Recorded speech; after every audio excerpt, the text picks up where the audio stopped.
Hello students, एक बार फिर से स्वागत है आपका आपके अपनी यूट्यूब चैनल है स्टडी ज्ञान पे। तो जैसा कि आप सबको पता है, हम आपको बीएससी फर्स्ट ईयर मैथ्स में इंपॉर्टेंस क्वेश्चंस करा रहे हैं, जिसमें हमने अवकलन एंड समाकलन गणित की आपकी जो बुक चलती है आपके सेकंड पेपर में, ज़्यादातर यूनिवर्सिटी में सेकंड पेपर में होती है आपकी, जिसमें आपकी दो बुकें चलती है, डिफरेंशियल कैलकुलस और इंटीग्रल कैलकुलस, यानी अवकलन गणित और समाकलन गणित के हम आपको इंपॉर्टेंस क्वेश्चंस करा रहे हैं। सबसे पहले हम आपको सेक्शन ए, जिसमें आपके वेरी शॉर्ट टाइप के आपके क्वेश्चंस पूछे जाते हैं, ज़्यादातर यूनिवर्सिटी में आपके ये क्वेश्चंस पूछे जाते हैं वेरी शॉर्ट टाइप के, जिसमें आपके कुल 10 क्वेश्चंस पूछे जाते हैं 1 मार्क्स से। ठीक है, तो सबसे पहले हम आपके उसके लिए हम इंपॉर्टेंस क्वेश्चन करा रहे हैं। उसके बाद हम यहाँ पर आपको लॉन्ग टाइप के क्वेश्चन यानी मेजर क्वेश्चंस भी इंपॉर्टेंट लगाने वाले हैं, और जो आपके वेरी शॉर्ट टाइप के क्वेश्चन हैं उनके हम आंसर भी आपको बता रहे हैं, जिससे यहाँ पर आपकी अच्छी तरह से प्रैक्टिस हो जाए। तो इसमें पिछली वाली हमने क्लास में लगभग 25 क्वेश्चन हम आपको करा चुके थे। ठीक है, अब उसके बाद वाले हम यहाँ पर आपको क्वेश्चन कराने वाले। अगर आपने पिछली क्लास नहीं देख रखी तो उसका लिंक आपको डिस्क्रिप्शन में मिल जाएगा, उन्होंने सेपरेट प्लेलिस्ट बना रखी है, उसे जाकर आप विजिट कर सकते हैं। ठीक है, तो आज के क्वेश्चंस पे बात करते हैं। आप इसे बिल्कुल यहाँ पे ध्यान से समझिएगा, इनके बिल्कुल आसान आंसर हमने यहाँ पे लिखे, जो एक ही बारी में यहाँ पर आपको याद हो जाएंगे। साथ साथ हम इनको थोड़ा समझाते भी आपके लिए यहाँ पर चलेंगे। ठीक है, तो यहाँ पर हमारा जो पहला क्वेश्चन क्या है, अनंत स्पर्शी को परिभाषित कीजिए, यानी किसी भी वक्र की ऐसी स्पर्शिका। ये क्वेश्चन मैं आपको बता दूं कि काफ़ी ज़्यादा इंपॉर्टेंट है, और ये लगभग सभी यूनिवर्सिटी में, मैंने काफ़ी ज़्यादा यूनिवर्सिटियों के जो आपके पेपर है ओल्ड प्रीवियस ईयर के क्वेश्चंस, उन्हें देखे, उनके आधार पे मैंने आपके लिए क्वेश्चंस लेकर आया हूँ। जो आप अपनी यूनिवर्सिटी का नाम कमेंट बॉक्स में लिखते हैं, उसके अनुसार ही मैं यहाँ पर आपके लिए इंपॉर्टेंस क्वेश्चन लाता हूँ। ठीक है, तो इसमें हमने ये क्वेश्चन देखा, सभी यूनिवर्सिटी में क्वेश्चन बहुत ज़्यादा आपके मैच हो रहा था। क्या, कौन सा, अनंत स्पर्शी को परिभाषित कीजिए, इसकी क्या डेफिनेशन है आपकी, किसी भी वक्र की ऐसी स्पर्शिका जो वक्र को अनंत पर स्पर्श करे, अनंत स्पर्शी यानी एसिम्प्टोट्स कहलाती है। तो ये किसकी डेफिनेशन है आपके, एसिम्प्टोट्स की, यानी अनंत स्पर्शी की क्या होती है आपके, किसी भी वक्र की ऐसी स्पर्शिका जो वक्र को अनंत भी स्पर्श करे, अनंत स्पर्शी कहलाती है।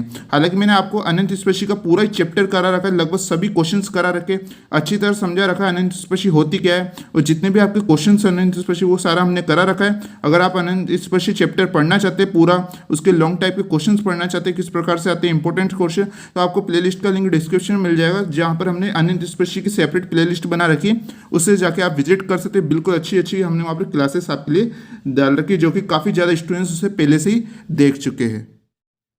उसके बाद यहाँ पर नेक्स्ट क्वेश्चन है, nवें घात के एक बीजीय वक्र की अनंत स्पर्शी की अधिकतम संख्या लिखिए। ठीक है, तो nवें घात की जो बीजीय वक्र की अनंत स्पर्शी की अधिकतम संख्या क्या होगी आपकी, n ही होगी। ठीक है, उसके बाद यहाँ पर नेक्स्ट क्वेश्चन है, जो कि काफ़ी ज़्यादा बार पूछा जाता है कि निम्न वक्र की अनंत स्पर्शिया ज्ञात कीजिए। आपको यहाँ पर एक इक्वेशन दे दी जाएगी, उसमें बोला जाएगा आपको अनंत स्पर्शिया ज्ञात कीजिए। हालांकि ये आपके लॉन्ग टाइप के क्वेश्चन में पूछे जाते हैं ऐसे क्वेश्चन, लेकिन इसमें हम इंस्पेक्शन मेथड यानी निरीक्षण विधि लगाएंगे, क्योंकि आपके लॉन्ग टाइप के क्वेश्चन तो आपके इस 1 मार्क्स में पूछे नहीं जा सकते। तो आपको पहले से देख के पता लग जाएगा कि आपकी इंस्पेक्शन मेथड यानी निरीक्षण विधि से ही होने वाला है, और निरीक्षण विधि क्या होती है वो अभी हम आपको समझाते हैं। तो यहाँ पर आप देख सकते हैं, सबसे पहले हमारी जो इक्वेशन दे रखी है उसमें हमें यहाँ पर कोटि गिननी होती है। ठीक है, यहाँ पर आप देखेंगे पूरा पद आपकी क्या 1 कोटि का है, ये भी आपके 1 कोटि, ये भी 1 कोटि, तो प्लस से पहले ये पूरी कितने कोटि के पद हो गए आपके, 3 कोटि के पद हो गए। ठीक है, कोटि कैसे देखते हैं, एक्स के ऊपर 1 पावर, इसके ऊपर भी 1 पावर, इसके ऊपर कॉमन कितनी पावर होगी 1 पावर, वैसे यहाँ पर भी 1 पावर, ये भी 1 पावर, तो ये टोटल मिला के आपके 3 पावर हो गए। ठीक है, तो ये F3 कोटि के पद हो गए। वैसे आप यहाँ पर देखिए एक्स के ऊपर 1 पावर, वाई के ऊपर भी 1 पावर, तो ये आपके टोटल कितनी 1 पावर के हो गए, तो ये आपके F1 हो गया। और निरीक्षण विधि यानी इंस्पेक्शन मेथड क्या कहता है कि जहां पर भी आपके अगर ये n कोटि के पद हो तो इससे 2 कोटि के कम या उस 2 कोटि के पद होने चाहिए। ठीक है, यानी अगर ये आपके F3 है तो ये F1 हो सकता है और F0 हो सकता है, लेकिन कभी भी F2 नहीं हो सकता, क्योंकि आप देखेंगे यहाँ पर अगर F3 है और यहाँ पर F2 आ जाता है, यानी इसकी कोटि के पद 2 होते हैं, तो ये इससे 2 कोटि के कम पद नहीं होते, इसमें इंस्पेक्शन मेथड नहीं लगता। लेकिन यहाँ पर F3 आ रहा है, यहाँ पर F1 आ रहा है, यानी इससे ये 2 कोटि के कम पद है। ठीक है, तो इसमें हमारे यहाँ पर निरीक्षण विधि लग जाती है। क्या होगा, F3 plus F1 equal to 0 रूप का, जो कि हमारे निरीक्षण विधि का फॉर्मूला होता है, आप सबको पता है Fn plus Fn minus 2 equal to 0 आपके रूप का होना चाहिए, जो कि हो रहा है। ठीक है, उसके बाद जो आपके Fn है, यानी जो आपके F3 का मान दे रखा है, यहाँ पर n की वैल्यू क्या है आपके यहाँ पर 3 है। ठीक है, और n माइनस 2 क्या आपके F1 है। ठीक है, तो यहाँ पर क्या है आपके F3 इक्वल टू 0 ले लेते हैं, और F3 क्या है हमारा, ये पूरा मान दे रखा है, ठीक है। तो ये पूरा भी आपकी क्या सेपरेट इक्वल टू जीरो हो जाता है, x minus y plus two equal to zero, एक और आपके 2x minus 3y plus 4 equal to zero, साथ में 4x minus 5y plus 6 equal to zero, ठीक है। तो ये आपके सेपरेट तीनों ही आपकी हो जाती है सेपरेट, जो कि हमारी क्या अनंत स्पेशल आ जाती है। अभी हमें अनंत स्पेशल निकालनी थी, तो हमारे यहाँ पे 3 अनंत स्पेशल निकल के आ जाती है, एक ये वाली और एक ये, ठीक है। तो ये आपके 3 अनंत स्पेशल निकल के आ जाती है। ऐसे क्वेश्चन आपके जो सेक्शन बी और सेक्शन सी में भी बहुत ज़्यादा पूछे जाते हैं, ठीक है। और आपके ये सेक्शन ए में भी आपके पूछ लिए जाते हैं कभी कभी, ठीक है। उसके बाद हम यहाँ पर बात करते हैं नेक्स्ट क्वेश्चन पे, जो कि क्या है, अस्पष्ट फलनों का प्रथम अवकलज लिखिए, जो कि क्या होता है आपके dy upon D x equal to minus del f upon del x. आप सबको पता है ये आपके डी का सिंबल रहता है, ये आपके डेल होता है, ठीक है। ये आपके पूर्ण अवकलन होता है, आप सब जानते हो, और ये आपके आंशिक अवकलन का सिंबल रहता है, ठीक है, upon d f upon d y, ठीक है। उसके बाद आपके नेक्स्ट है यहाँ पर अस्पष्ट फलनों का द्वितीय अवकलज। यहाँ पर आपकी ये प्रथम अवकलज था, यानी आपके फर्स्ट डेरिवेटिव था इम्प्लीट फंक्शन का, और ये आपके सेकंड डेरिवेटिव है इम्प्लीट फंक्शन का, जो कि क्या होता है D two Y upon D X इसका equal to minus Q square R minus 2pqs plus P square T upon में क्यू क्यूब, ठीक है। एक बार मैं आपको बता दूं, ये जो माइनस है आपके इसके सामने नहीं, ये माइनस आपके पूरे बाहर कॉमन है, ठीक है। ये पूरे पे आ रहा है, चाहे तो आप इसे यहाँ पर कोष्टक लगा सकते हैं, ठीक है। ये माइनस आपके इस पूरे पे आ रहा है, ठीक है। तो यहाँ पर आप इसे देख लीजिएगा, क्योंकि इन दोनों से आपकी जो आंशिक अवकलन आपका चैप्टर है, यानी पार्शियल डिफरेंशियल, उसमें काफ़ी ज़्यादा क्वेश्चंस पूछे जाते हैं इन फॉर्मूले के जरिए, ठीक है। तो आपकी इससे भी प्रैक्टिस हो जाएगी, आप इन फॉर्मूले के जरिए काफ़ी ज़्यादा क्वेश्चनों की भी प्रैक्टिस कर रखे। ये वाला चैप्टर भी हमने आपको पूरा कंप्लीट करा रखा, उससे भी आप जाके विजिट कर सकते हैं। उसके बाद हम बात करते हैं यहाँ पर नेक्स्ट क्वेश्चन की, जो कि क्या है, यदि z equal to f x y हो तो n घात का समघात फलन लिखिए, ठीक है। ये क्वेश्चन को आप मोस्ट इंपोर्टेंट लगा लीजिएगा, ये लगभग हर यूनिवर्सिटी में पूछा ही जाता है। क्या होता है इसका, x del z upon del x plus y del z upon del y equal to n z, ठीक है। उसके बाद यहाँ पर नेक्स्ट क्वेश्चन है एनवेलप को परिभाषित कीजिए। इसे भी आप मोस्ट इंपोर्टेंट लगा लीजिएगा, जो कि काफ़ी ज़्यादा पूछा जाता है, बिल्कुल आसान डेफिनेशन है, इसके एक बार आप अच्छी तरह से याद कर लेंगे तो वह वक्र जो एक प्राचल वाले वक्र कुल के प्रत्येक सदस्य को स्पर्श करता है। क्या, एक वक्र जो एक प्राचल वाले वक्र कुल के प्रत्येक सदस्य को क्या करता है, स्पर्श करता है, यानी टच करता है, तथा उस वक्र के प्रत्येक बिंदु को कुल का कोई ना कोई सदस्य स्पर्श करे, तो वो क्या कहलाता है, आपका वक्र एनवेलोप कहलाता है, ठीक है। उसके बाद यहाँ पर हम एक क्वेश्चन लेते हैं, जो कि काफ़ी ज़्यादा बार पूछा जाता है। जैसे कि यहाँ पर आप देख सकते हैं क्वेश्चन नंबर 33, मान ज्ञात कीजिए, ठीक है। यहाँ पर हमें इसका मान ज्ञात करना है, हमें यहाँ पर दे रखा है जो आपके इंटीग्रेशन 0 टू आपकी इनफाइनेट यानी अनंत x की पावर 5 e की power minus x D x, ठीक है। जो स्टूडेंट्स ने ये आपके पूरा चैप्टर पढ़ रखा है उन सबको पता ही आपके बीटा इन गामा फंक्शन में से ये क्वेश्चन है, ठीक है।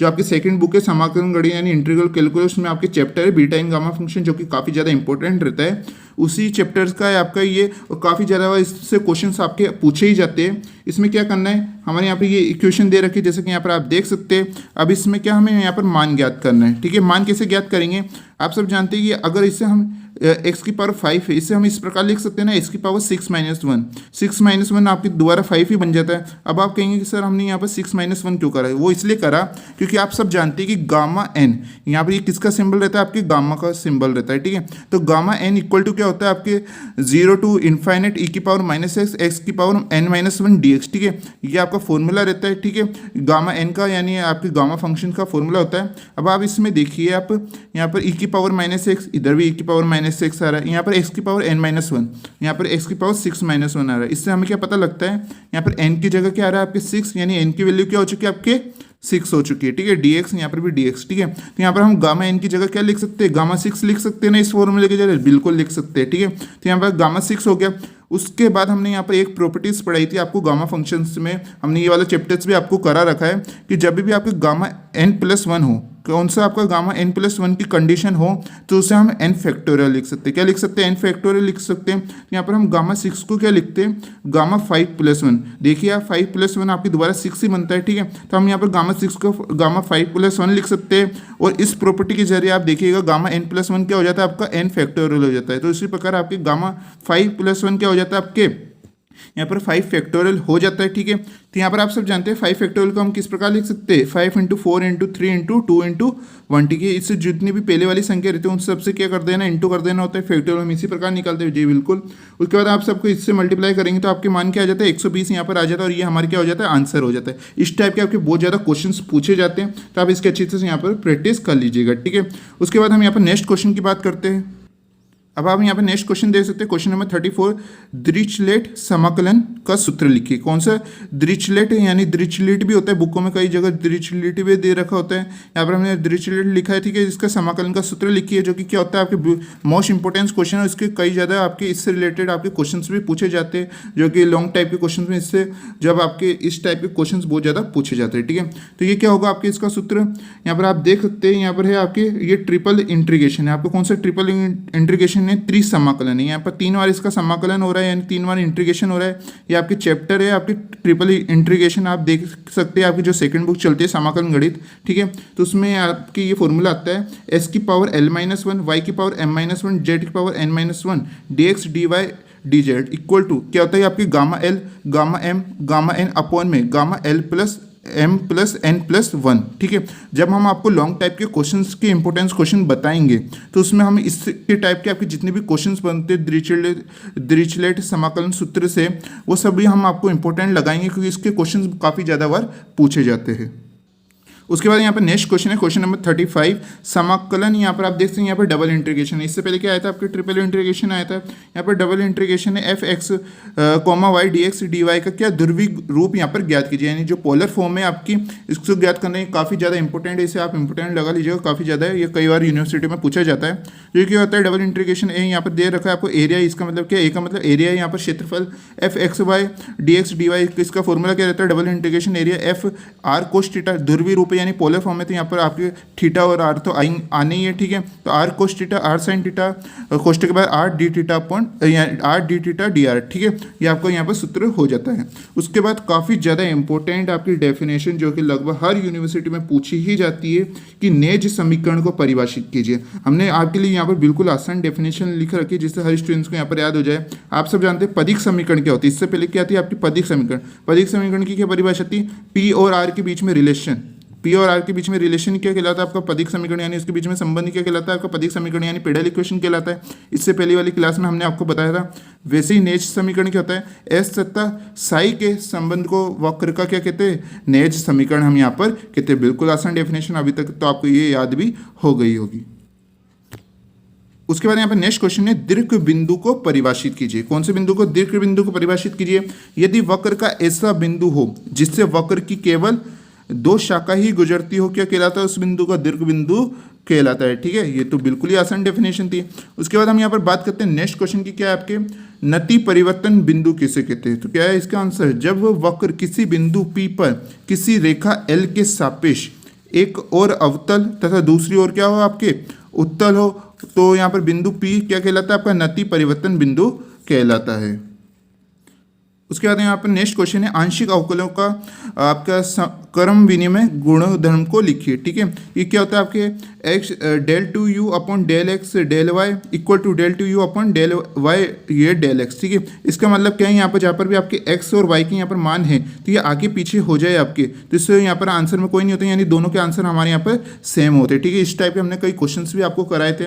उसके बाद यहाँ पर केंद्रज तथा बहुल बिंदु को परिभाषित कीजिए, ठीक है। ये आपके अलग अलग टाइप के पूछे जाते हैं। केंद्रज को परिभाषित कीजिए, यहाँ पर बहुल बिंदु को परिभाषित कीजिए। इन दोनों क्वेश्चन को मैंने एक भी क्वेश्चन में यहाँ पर बनाया है। क्या आपके केंद्रज की परिभाषा, वक्र की वक्रता केंद्र का बिंदु पथ उसका क्या कहलाता है, आपके केंद्रज कहलाता है। और बहुल बिंदु किसे कहते हैं, वक्र की जिस बिंदु पर वक्र की एक से अधिक यहाँ पर क्या एक से अधिक यहाँ पर शाखाएं गुजरती हो, क्या कहलाता है आपका, वो बहुल बिंदु हमारा कहलाता है, ठीक है। उसके बाद एक क्वेश्चन पे बात करते हैं यहाँ पर, जो कि काफ़ी ज़्यादा इंपॉर्टेंट है। आपके निम्न वक्र की वक्रता त्रिज्या ज्ञात कीजिए। क्या ज्ञात करना है, वक्रता त्रिज्या यानी रेडियस ऑफ कर्वेचर ज्ञात करना है। आपको इक्वेशन दे रखी है, S equal to C log sec psi दे रखी है, ठीक है। बिल्कुल ही आसान है। इसमें क्या करना होता है, हमें सबसे पहले यहाँ पर वक्रता त्रिज्या निकालने के लिए एस का क्या कर देते हैं, साई के सापेक्ष का अवकलन यानी डिफरेंशियल कर देते हैं। क्या हो जाता है आपका D S upon D Sai हो जाता है, यहाँ पर सी आ जाता है आपकी, क्योंकि ये कांस्टेंट है यानी अचर है, ठीक है। यहाँ पर है log sec साई, तो यहाँ पर log के साथ जो भी आपके होता है उसका अवकलन कैसे करते हैं, 1 में आ जाता है आपके, ठीक है। तो 1 sec साई हो जाता है, इनटू में आपके क्या हो जाता है यहाँ पर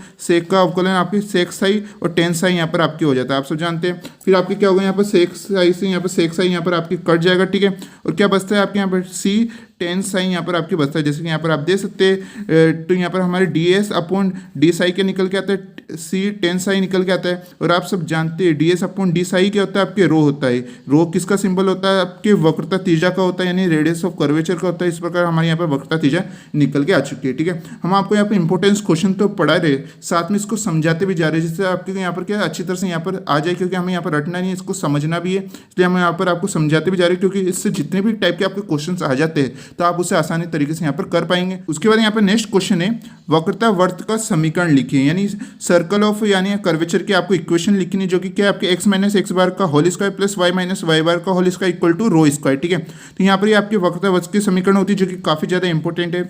एक तो आपकी वक्रता यानी कर्वेचर और एक आपके पेडल इक्वेशन यानी पदिक समीकरण। ये दो चैप्टर्स के आपके फॉर्मूले काफी ज्यादा पूछे जाते हैं, तो आप इनके फॉर्मूले के ऊपर अच्छी तरह से, जितने भी फॉर्मूले रहते हैं, ज्यादा फॉर्मूले नहीं अच्छी तरह से आपको याद हो जाएंगे। इसके ऊपर हमने सेपरेट वीडियो भी बना रखी, जो दो हमने प्लेलिस्ट आपको दे रखी है, वक्रता और एक आपके पदिक समीकरण। उसके जो फर्स्ट वीडियो है आप उन्हें भी देख लेंगे, तो उसमें हमने सभी फॉर्मूले के ऊपर बात करी, जैसे कि मैंने आपको पिछली क्लास में बताया था, जिससे आपकी अच्छी प्रैक्टिस यहाँ पर हो जाएगी, ठीक है।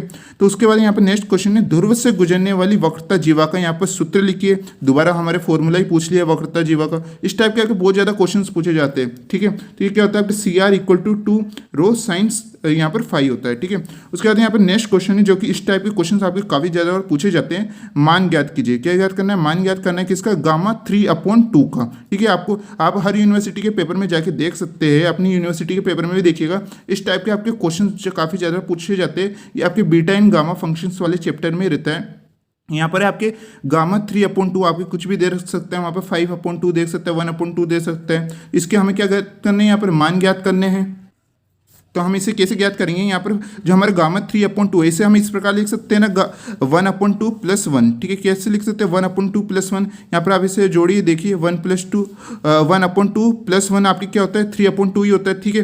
अब आप कहेंगे सर हमने इसे इस प्रकार क्यों लिखा, इसे इस प्रकार इसलिए लिखा क्योंकि यहाँ पर आप देख सकते हैं, यहाँ पर जो हमारे एक और प्रॉपर्टीज रहती है, इसे मैंने पढ़ाया था आपको, क्या था आपके गामा n+1 का होता है आपको, इसे हमें n गामा n हम यहाँ पर लिख सकते हैं। क्या लिख सकते हैं, n गामा n हम यहाँ पर लिख सकते हैं। तो यहाँ पर आप देखेंगे, यहाँ पर +1 आ रहा है, यहाँ पर भी +1 आ रहा है, यहाँ पर n की जगह क्या आ रहा है आपके हाफ आ रहा है। तो यहाँ पर n की वैल्यू क्या हो जाती है आपकी हाफ हो जाती है, जैसे यहाँ पर आप देख सकते हैं। तो हम इसे किस प्रकार लिख सकते हैं, n गामा n की जगह लिख सकते हैं ना, तो यहाँ पर हम इसकी तरह लिख देते हैं, हाफ गामा हाफ हो जाता है, ठीक है। क्योंकि यहाँ पर हमारी n की जगह क्या है, यहाँ पर हाफ आ रहा है, ठीक है, यानी 1/2 आ रहा है, ठीक है। उसके बाद में एक आप सब जानते हैं कि गामा 1/2 क्या होता है आपके रूट पाई होता है, ठीक है। इसे हमने प्रूफ करके भी आपको दिखाया था, ठीक है। तो यहाँ पर आपके क्या होता है, जब आपने बीटा एंड गामा फंक्शंस वाले में हमने बताया था, यहाँ पर आपके क्या होता है, आपके यहाँ पर आप देखिए आपके जो गामा 1/2 क्या होता है आपके रूट पाई होता है, ठीक है। तो इसकी जगह हम क्या लिख देते हैं, रूट पाई लिख देते हैं, जो कि यहाँ पर हमारा आंसर आ चुका है। इस टाइप के आपके बहुत ज़्यादा क्वेश्चन यहाँ पर पूछे जाते हैं, ठीक है। अब बात करते हैं यहाँ पर लास्ट जो हमारा क्वेश्चन है आज, क्या है आपके वक्र की अनंत स्पर्शी ज्ञात कीजिए। कैसे, यहाँ पर हमें अनंत स्पर्शी यानी एसिम्पटोट्स निकालना है, वही जैसे अभी इससे थोड़ी देर पहले हमने आपको कराया था। यहाँ पर आपकी यहाँ पर एक इक्वेशन दे रखी है, ठीक है, जैसे यहाँ पर आप देख सकते हैं, इसमें भी हमें सेम करना है। यहाँ पर क्या आपके आप इस वाली इक्वेशन में देखेंगे, यहाँ पर आपकी इसकी पावर 2 है, यहाँ पर इसकी पावर 2 है, तो इसके ऊपर जो कोटि आपकी क्या हो जाएगी, 2 हो जाएगी, ठीक है। यहाँ पर इसके ऊपर पावर 1 है, इसके ऊपर भी पावर 1 है, तो इसकी कोटि क्या हो जाएगी 1। तो यहाँ पर 2 + 1 आपकी क्या हो जाएगा, ये आपके F3 कोटि के पद हो जाएंगे। आपके कितनी कोटि के पद, यहाँ पर F3 कोटि के पद हो जाएंगे। वैसे यहाँ पर आप देखेंगे, यहाँ पर है आपके x + y + 1, ठीक है। तो यहाँ पर इसके ऊपर भी पावर 1, इसके ऊपर भी पावर 1, तो ये आपके 1 कोटि के पद हो जाएंगे। तो ये आपकी क्या हो जाता है, F1 हो जाता है, ठीक है। तो यहाँ पर आप देखेंगे, यहाँ पर F3 है, यहाँ पर आपके F1 है, यानी इससे 2 कोटि कम पद है आपकी, यानी इसमें हमारा निरीक्षण विधि यानी इंस्पेक्शन मेथड लगता है। तो यहाँ पर हमारे क्या हो जाता है, F3 + F1 रूप का है आपके। तो यहाँ पर F3 = क्या ले लेते हैं हम, यहाँ पर 0 ले लेते हैं, जो कि हमारा निरीक्षण विधि का रूल है, ठीक है। उसके बाद हम यहाँ पर F3 इक्वल टू क्या ले लेते हैं 0, तो ये हमारा पूरा ही क्या हो जाता है इक्वल टू 0 हो जाता है। यहाँ पर आप देखेंगे इनको सबको सेपरेट इक्वल टू 0 ले लेते हैं। यहाँ पर x square minus y square equal to भी क्या हो जाता है 0। उसी प्रकार आपके x प्लस 2 वाई प्लस 1 भी इक्वल टू भी क्या हो जाता है आपकी 0। तो यहाँ पर हमारी एक एसिम्पटोट्स तो निकल के आ चुकी है, ठीक है। अभी हमने इसको इक्वल टू 0 लिया, लेकिन हमें इसे थोड़ा और सॉल्व करना होता है। आप देख सकते हैं यहाँ पर x square minus y square, इसका फॉर्मूला क्या रहता है, एक बार माइनस में और एक बार प्लस में, तो एक्स माइनस वाई और एक बार एक्स प्लस 1 वाई, ठीक है। अब इन दोनों को क्या हम सेपरेट 0 इक्वल टू ले लेते हैं, क्या हो जाता है x minus y equal to 0 और साथ में आपके x plus y equal to 0, ठीक है। तो हमारे यहाँ पर एक तो एसिम्पटोट्स ये आई थी और दो एसिम्पटोट्स आपके यहाँ पर दो अनिश्चित आपके यहाँ पर ये निकल के आ चुके हैं, ठीक है। तो यहाँ पर हमने लगभग आपको 2 क्लासेस में यहाँ पर आपको कुल मिला के आपको 45 हमने यहाँ पर शॉर्ट क्वेश्चंस बताए, वेरी शॉर्ट टाइप के क्वेश्चंस जो कि आपके सेक्शन ए में पूछे जाते हैं, ठीक है, जो कि काफ़ी ज़्यादा इंपॉर्टेंट रहते हैं। इससे रिलेटेड ही आपके और क्वेश्चंस पूछ लिए जाएंगे, तो आप इसकी अच्छी तरह से यहाँ पर प्रैक्टिस कर लीजिएगा। ये आपके पेपर के लिए बहुत ज़्यादा यूजफुल होने वाली, इतना मैं आपको पक्का कहता हूँ, ठीक है। इसकी आप प्रैक्टिस कर लेंगे तो आपको पेपर में बहुत ज़्यादा बेनिफिट करेगा। मैंने आपको कहा इस टाइप के आपके और भी क्वेश्चन आते हैं, आप उन क्लासेस को भी देख लीजिएगा जो हमने यहाँ पर कुछ क्लासेस दे रखे आपको, पेडल इक्वेशन, वक्रता, साथ में आंशिक अवकलन, ठीक है। तो इस टाइप के हमने 4 या 5 आपको प्लेलिस्ट का लिंक डिस्क्रिप्शन में दे रखा है, उसे आप जाके देख सकते हैं, जो कि आपकी डिफरेंशियल कैलकुलस की जो बुक है उसके चैप्टर्स है उसे आप पढ़िए, जिसमें से आपके सेक्शन बी और सेक्शन सी के लिए काफ़ी ज़्यादा इंपॉर्टेंस क्वेश्चन हमने आपको वहाँ पर बता रखे, उससे जाकर आप विजिट कर सकते हैं। अब इसके बाद हम एक और क्लास आपके लिए लेने वाले हैं, जिसमें हम आपको सेक्शन बी और सेक्शन सी के लिए इंपॉर्टेंस क्वेश्चन बताने वाले, जो कि इस साल आपके आने के बहुत ज़्यादा चांस होते हैं, ठीक है। तो आप उसे भी बिल्कुल यहाँ पर देख लीजिएगा, उसका लिंक आपको जल्दी ही जो हमने प्ले लिस्ट दे रखी है इंपॉर्टेंस क्वेश्चन के, जाकर आप वहाँ पर विजिट कर सकते हैं। और साथ में हमने यहाँ पर BSc फर्स्ट ईयर फिजिक्स के लिए भी आपके लिए इंपॉर्टेंस क्वेश्चन लाए। यहाँ पर आपकी मैथ्स के लिए तो हमने आपको बता ही दिए एक पेपर के लिए आपके, अब आपको यहाँ पर फिजिक्स के लिए भी इंपॉर्टेंस क्वेश्चन हमने लगा रखे, उसकी भी प्लेलिस्ट का लिंक आपको डिस्क्रिप्शन में मिल जाएगा, उसे भी आप जाके विजिट कर सकते हो। जल्दी हम आपके लिए केमिस्ट्री के लिए भी जो आपकी 3 बुक चलती है आपकी, इनऑर्गेनिक, ऑर्गेनिक और साथ में फिजिकल, इन तीनों बुकों के लिए भी हम यहाँ पर आपको इंपॉर्टेंस क्वेश्चन बताने वाले। तो आपको सारा इस चैनल पर इतनी सारी चीज़ें यहाँ पर स्टडी मटेरियल प्रोवाइड करवाया जा रहा था। आप प्लीज़ इस वीडियो को लाइक जरूर कर लीजिएगा और इस चैनल को सब्सक्राइब जरूर कर लीजिएगा। ये चैनल आपके लिए बहुत ज़्यादा यूजफुल होने वाला है आपके एग्जाम की दृष्टि से, ठीक है। तो मिलते हैं एक नेक्स्ट वीडियो में, तब तक के लिए पढ़ते रहिए और सीखते रहिए।